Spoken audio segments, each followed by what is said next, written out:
Everybody, welcome back to the Rebel Chump channel. This is a follow-up video on, again, the Azodin KP3. I had a really good game with it last weekend. Really got a chance to get a good feel for it, play with it. Yeah, I'm really surprised how well it actually shoots. But I definitely found its pros and its weaknesses against my Empire Sniper that's fully decked out. There is a significant difference between this budget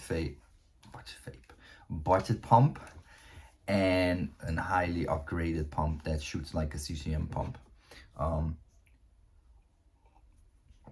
It's really interesting actually to feel the difference and to understand where I like this pump the best. So if you're watching and you want to get your first pump marker and you're just not entirely sure, and I mean there's not much options out there, so basically you're limited to an off-the-shelf Azodin KP or Azodin pump for that matter, or an expensive CCM pump that is highly overpriced.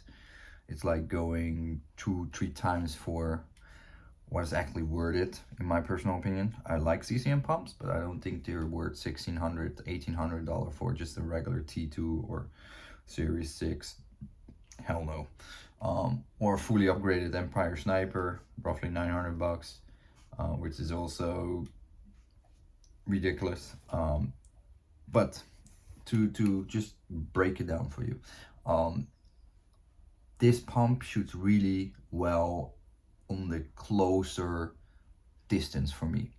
If the engagement distance is smaller, this marker shoots really nice. I get a ton of kills with it. It's easy to shoot.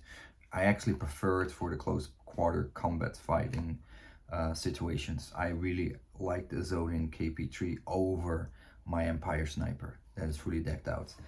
But the Empire Sniper is noticeable more accurate, has way less drop off on a distance of 35-40-ish meter. It's just really noticeable.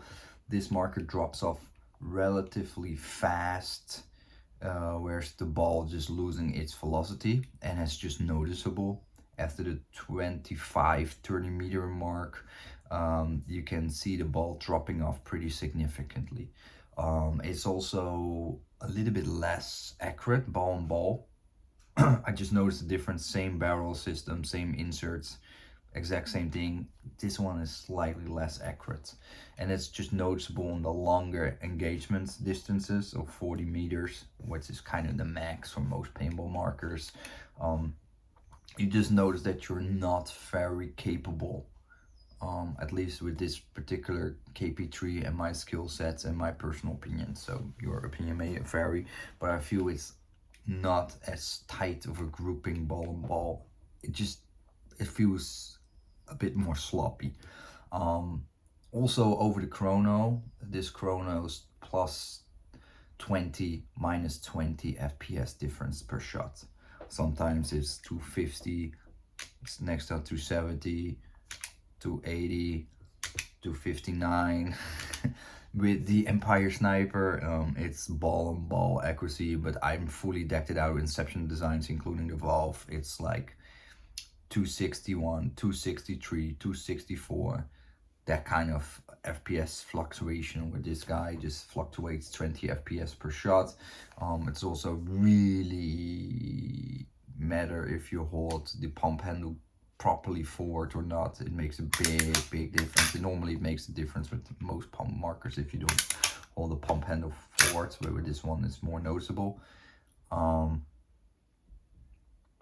But the pump stroke and the trigger lightness and the pull of it makes me really enjoy this marker more in the closer combat. It doesn't even have the auto trigger. I don't need it. It feels much more comfortable in close quarter combat to do the follow-up shots for some reason. I know it's really weird to say like that, and it just works so good for me personally. I had a couple of really good games where I broke through the defense on flanked people from left to right, and it's just so easy to pick them off with this marker. Whereas with the Empire Sniper, I have a tendency to stay a bit more backwards because I do have to range like most pump markers have, and I've play a little bit less aggressive with this marker. You have to play more aggressive because it's just, in my personal opinion, it works the best when the distance is 25 meters or less. Then those engagements are freaking nice with this thing. So comfortable to use. But yeah, it's really interesting. So I do still think the Azodin KP3 is a very capable pump gun. I think it's a very good pump gun, but it has its pros and its cons. And for me, the cons are still significant enough to warrant myself a fully upgraded autococker based marker or a CCM over this one if you really want to play competitive pump, or you just want to have the ball accuracy over the chrono in terms of FPS and just the range and less of a drop off of the paintball itself. Then an autococker based upgraded pump might be better for you, a bit better performing. But out of the box as it is, this is a really nice marker. It really it challenges you to play a bit more aggressive than you already do with a pump. It really does.